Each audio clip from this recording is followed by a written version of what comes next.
પ્રશ્ન થાય ને કે અમૃત હોય ને તો બધા કોઈ આપે તો પી જાય, પણ મહાદેવજીએ વિષ પણ એનું પાન કરી લીધું આજે. કેમ? તો કે કરુણાનો અવતાર છે.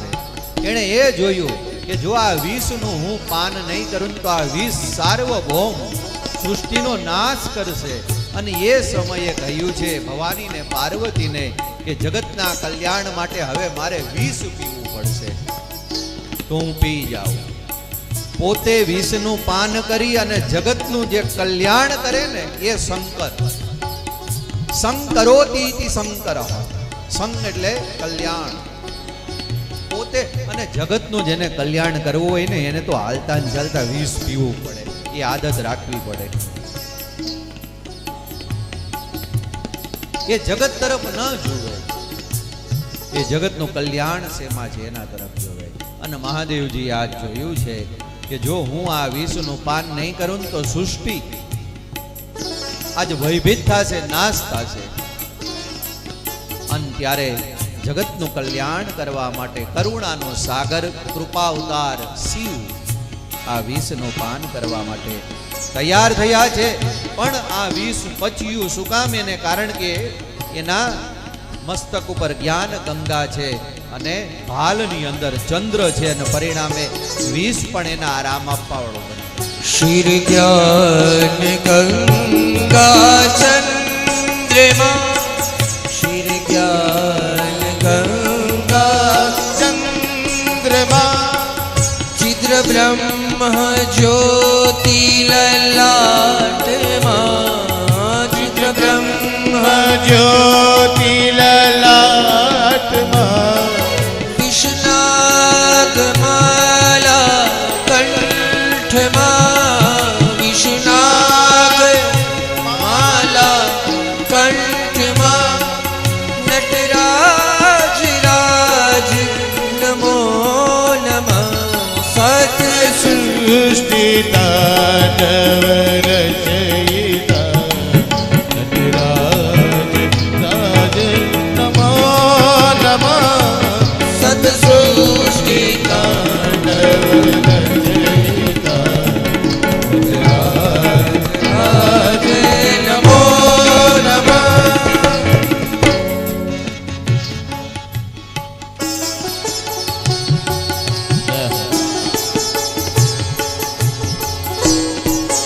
આ મહાદેવને ટેવ છે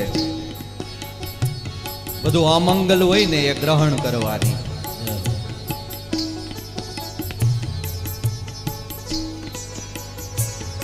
સર્પનું આભૂષણ કોણ કરે આ જગતની અંદર? કોઈ છે એના સિવાય? સોનાના હાર પહેરે, ચાંદીના હાર પહેરે, મોતીના હાર પહેરે. આણે પહેર્યું શું? સર્પનું આભૂષણ. કોઈ ચોરી જ ન જાય. કોઈથી ચોરી જાય તો કે જાઓ તમે પહેરો, ગળામાં નાખી ડકડો. 500 ગ્રામનો હાર હોય તો ચિંતા થાય આપણને હોનાનો. આમાં હે નહીં ચિંતા. આજ સુધી મેં રાખ્યો, જાઓ હવે તમે રાખો. એણે ચંદ્રને ધારણ કર્યો છે, પણ પૂર્ણિમાનો ચંદ્ર નથી, આખો ખીલેલો ચાંદો નથી, 16 કાય. વંદે બોધમયમ નિત્યમ ગુરુમ શંકર રૂપિણમ, યમાશ્રિતો હિ વક્રોપી. વક્ર વાકો ચંદ્ર એને ધારણ કર્યો છે. બીજનો જે વક્ર ચંદ્ર છે ને ઈ તો કે જગતના જેટલા વાકા છે ને એને પોતાના દેહ ઉપર ધારણ કરી અને એનો શૃંગાર કરી દીધો છે. આવો છે બોળ્યો. યમાશ્રિતો હિ વક્રોપી. સીધા હોય ને એને બધા રાખે, વાકાને કોઈ રાખે આ જગતમાં? વાકાને રાખવા વાળો તો એક વિશ્વનાથ જ છે.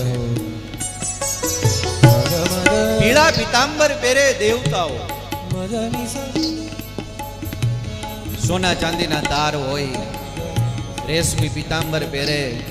આને વ્યાઘ્રાંબરમ ભસ્માંબરમ, જટા જૂટ લે બાસ, આસન જમાઈ બેઠે કૃપા.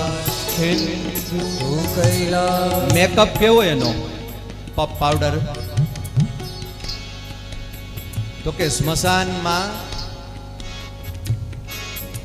તાજી જે ચિતાની બળેલી ભસ્મ હોય ને એને લગાડવા વાળો. કે તમને મોજ આવે તો તમે લગાડો. તમારે ઉજ્જૈનમાં જાવ લ્યો, દરરોજ ભસ્મ આરતી થાય. તાજી ભસ્મ જે હોય ને ચિતાની સબની બળેલી, એની આરતી થાય. અને બધો વિરોધાભાસ એના ઘરની અંદર ભેગો થયો છે. એ પોતે સર્પને પહેરે, ભગવતી પાર્વતી એનું વાહન તો કે સિંહ, ભોળાનાથનું વાહન તો કે પોઠિયો, ગણપતિનું વાહન તો કે ઉંદર, કાર્તિકેયનું તો કે મોર. આ બધાને ભેગા કરે લ્યો, એક ઘરની અંદર રાખો. પોઠિયાને સિંહને ક્યારેય ભેગા રખાય? પણ આ રાખે. સાપ હોય એ ઉંદરને પોતાનો ખોરાક બનાવી જાય, પણ કૈલાસમાં હારે રહે છે. અને મયુર મોરનો ખોરાક છે ને એ સર્પ છે, પણ એ ન્યા હારે રહે છે. કેમ? તો કે જગતના જેટલા અમંગલ છે ને એ પચાવવાનું સામર્થ્ય આવ્યું છે. આપણે એકવાર શિવ પુરાણ કરવું છે. જય હો જય હો. નમઃ પાર્વતી પતે હર હર મહાદેવ. હું ભાગવત કરું પણ મને બહુ આમ ગર્વ થાય કે જેનો રોટલો ખાય અને આ સંસ્કૃતનું જે આમ આ સંસ્કૃત વાંગમય જે પ્રાપ્ત કર્યું છે એ મારા ગુરુદેવ દક્ષિણામૂર્તિ મહેશ્વર, એનો ઈષ્ટ, એનો આરાધ્ય છે ને મહાદેવ છે. એનો રોટલો ખાય. બિલખા આનંદ આશ્રમની અંદર આ બધું અમે ભણ્યા છીએ. અમારા મૂળની અંદર શિવ છે, અને અમારા બ્રાહ્મણોનું તો ઈષ્ટદેવ જ હોય ને. એ રાહ જોઈને બેઠો છો. દેવી ભાગવત 8 કરી મેં, પણ કોક એક યજમાન મળી ગયો ને, ભોળિયાને કૈલાસથી ઉતારવો છે. શિવ તો શિવ છે સાહેબ. સ્મશાને સ્વા ક્રીડા સ્મર હર પિશાચા સહચરા ચિતાભસ્માલેપો ગરલમસનમ દિક્પટ્ટરો કપાલી ભૂતેશો. આ બધો જ વિરાગવાસ. ભૂતડાને કોઈ હારે રાખે? આ રાખે. સ્મશાનમાં કોઈ રે? હારે. કેમ ખબર તમને? કારણ શું છે? તો કે જગતમાં બધાએ જેનો અસ્વીકાર કર્યો છે, હળધૂત કર્યા છે. જાઓ જાઓ, તમે આયા ન હોય. એને સ્વીકારવા વાળો કોઈ દેવ હોય ને તો દેવનો દેવ મહાદેવ એક જ છે, શિવ જ છે. એ એમ ન કહે કે આ ભૂત પ્રેત છે, તું આનો સ્વીકાર ન કરું. આવો. કેમ કે કૈલાસમાં ક્યાંય દરવાજા જ નથી. કૈલાસ જાઓ તમે, બીજે બધે દરવાજા હોય. સાંજે સંધ્યા આરતી થાય એટલે તાળા મંગળ થઈ જાય. સવારે મંગળા જાય ત્યાં સુધી આપણે રાહ જોવી પડે ભગવાનની.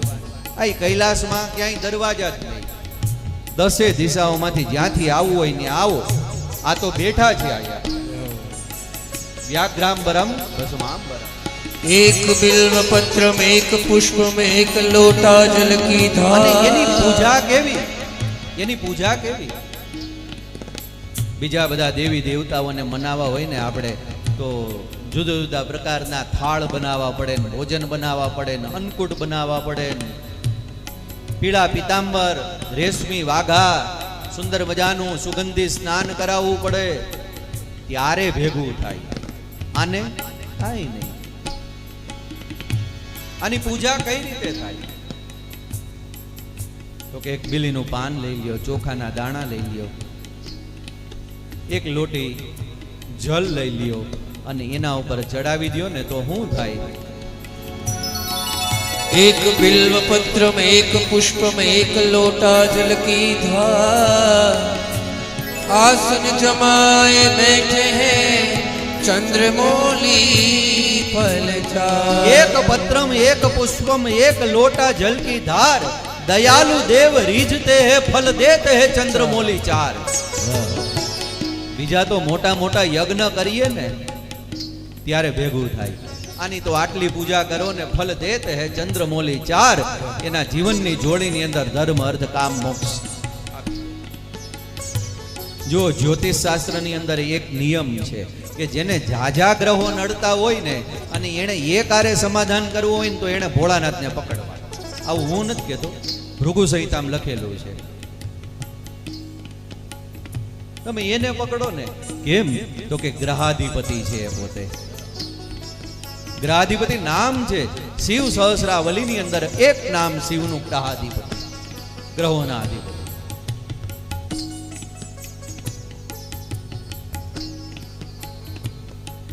ફલ દેત હે ચંદ્ર મોલી ચાર.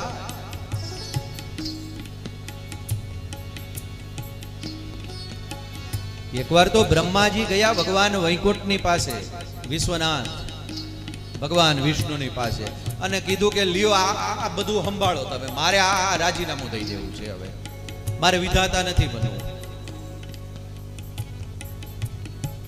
તમે મને ડિગ્રી આપી છે ને કે જગતના જીવોનું તમારે બ્રહ્માજી લખવાનું, બધું ભાગ્ય લખવાનું. આપણે એમ કહીએ કે છોકરાની છઠ્ઠી થાય એટલે વિધાતા ભાગ્ય લખવા માટે આવે. આ વિધાતા એટલે બ્રહ્મા. આ બ્રહ્માજીએ જઈને ભગવાન વિષ્ણુને ફરિયાદ કરી કે આ પોર્ટફોલિયો આલ્યો તમારો, આ ઓફિસમાં ખુરશીમાં બીજા જેને બેહાડવો હોય ને એને બેહાડો, હું હવે કંટાળી ગયો છું. અરે બ્રહ્માજી થયું શું એ તો કહો પેલા તમે. તો કે તમે કેમ એમ પૂછો છો જાણે તમને કઈ ખબર જ ન હોય? બધી તમને ખબર છે, પણ આ ખાડા કાન કરો છો, તમે કઈ બોલતા નથી, તમે એની આરે મળેલા છો. अरे नाना ब्रह्मा जी आप बताइए तो सही बात क्या है? વાત જાણે એમ છે કે તમે મને એમ કહ્યું છે કે જે જીવના જેવા કર્મ હોય એ પ્રકારે એનું ભાગ્ય લખો, અને હું એમ લખું છું તમારી આજ્ઞા પ્રમાણે. આમાં હું કઈ ખોટું કરું છું? નહીં, તમે હાવ સાચું કરો છો બ્રહ્માજી. પણ આની અંદર કોઈ ફેરફાર કરે તો મારે શું કરવાનું? તો એ ફેરફાર ન થવો જોઈએ. ભગવાન વિષ્ણુ કહે. કોણ ફેરફાર કરે છે? તો કે આ કૈલાસપતિ ભોળાનાથ. કેમ?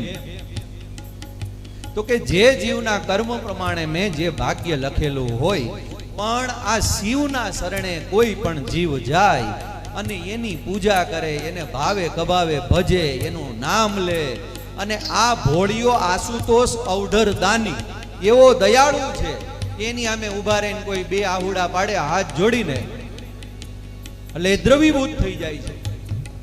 પછી એ જોતા નથી કે આ દેવાને લાયક છે કે કેમ. દાનવો આવે ને એ પણ આમની પાસેથી વરદાન લઈ જાય છે. જો દાનવો એ જેટલા વરદાન મેળવા છે ને એ બધાએ ભોળાનાથ પાસેથી મેળવા છે. વિષ્ણુ ભગવાનને દૈત્યોને તો બનતું નથી, બ્રહ્માજીને એને બને થોડું થોડું, પણ દાનવોએ જો કોઈની ઉપાસના કરી હોય ને આપણા સકલ શાસ્ત્રોની અંદર તો ભોળાનાથની કરી છે.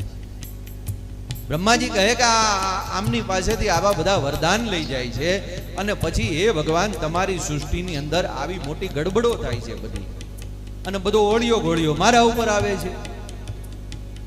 તમે મને એમ કહો છો બ્રહ્માજી કેમ તમે આ પ્રકારે આનું ભાગ્ય લખ્યું, ત્યારે ધ્યાન ન રાખ્યું. હું તો બરાબર લખું છું, પણ મારા લખેલા ભાગ્યને આ ભૂસી નાખે છે, અને રાજી થઈ આશુતોષ અવઢર દાની એને દેવાની ખબર નથી પડતી. કોક એક લોટો જળ ચડાવે, ચોખાના દાણા પધરાવે, એક બીલીપત્ર પધરાવે, ફૂલ પધરાવે, બે વાર ગાલ ફફડાવે, હોઠ ફફડાવે, આ દ્રવીભૂત થઈ જાય છે અને એને આપી દે છે બધું. ભગવાન વિષ્ણુએ કીધું કે એનું તપ છે ને એવું છે કે એને હું ના પાડી શકું એમ નથી. કેમ? તો